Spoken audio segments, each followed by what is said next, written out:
My friends, today's reading tells us to empty ourselves, to immerse ourselves in the lives of the other.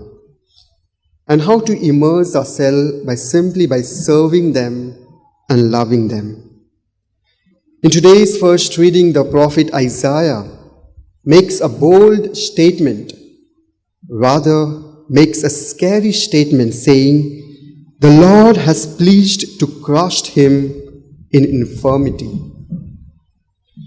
If you read this statement in a literal sense, you might perceive a God as harsh God, a God who is punishing, a God who is full of anger.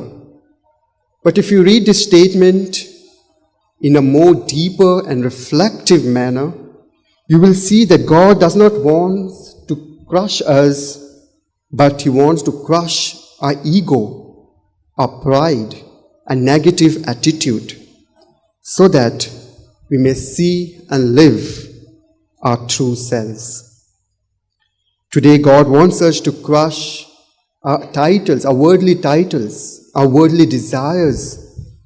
worldly labels, our popular labels, and he wants us to let it go, and he wants us to walk in the direction, to walk the path of community, connection, compassion, and love.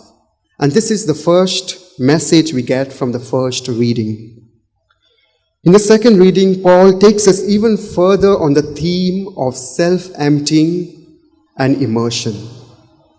Paul tells us we are not alone in this process of self-emptying and immersion, because Jesus has already shown us the way. He already showed us how. Jesus died on the cross.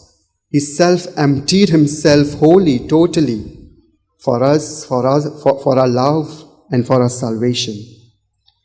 And in today's gospel, Jesus clearly teaches us how to self-empty yourself, how to immerse yourself in the lives of others. In the gospel, we see the two disciples, James and John, approaches Jesus, tells Jesus, "Lord, we want to sit with you. We want to sit beside you in glory." These two disciples, the James and John, want to sit beside Jesus in glory as if they are prime minister or something, as if they are the prominent disciples. And listening to this, the other disciples are furious. They are in anger. But Jesus patiently tells us, to sit beside me in glory is not about rising up over others. It's not about power to dominate, but it's simply about immersing our lives in others, in simply self-emptying, giving our lives for others. Jesus' disciple wanted to rise up over others, want to rise up in ranks, but Jesus is telling, you'll have to immerse yourself in the lives of others. And what does it mean to rise up? What does it mean to immerse? In today's complex world, we all want to rise up. We all want to experience everything, including the relationships, to feed our ambition, climb the ladder of success, and reach important positions. Fair enough. We all want to do that. But when we do it, we forget one important thing. We forget about our own spiritual life.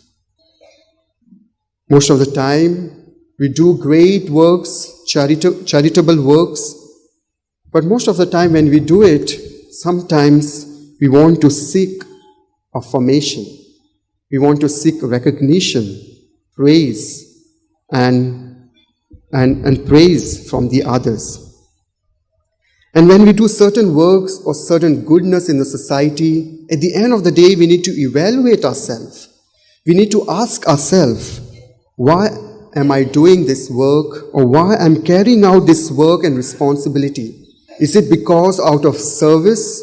Is it because out of love for others, or to be recognized, praised, or to receive compliments?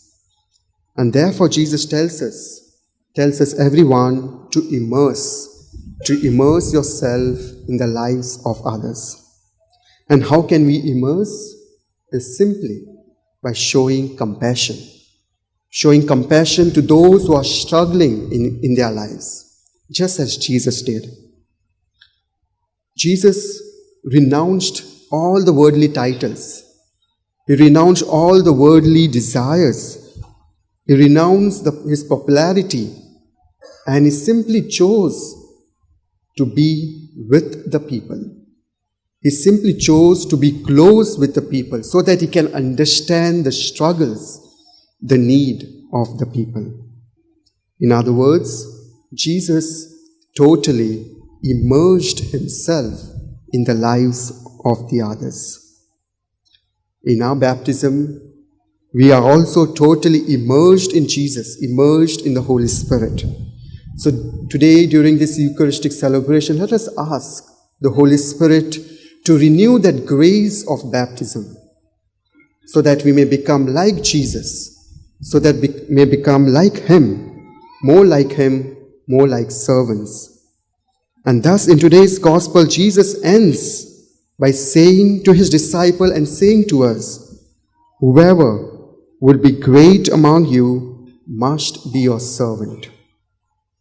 To become great, we need to walk the path of service, serving others without recognition, without compliments, and without praise. Amen.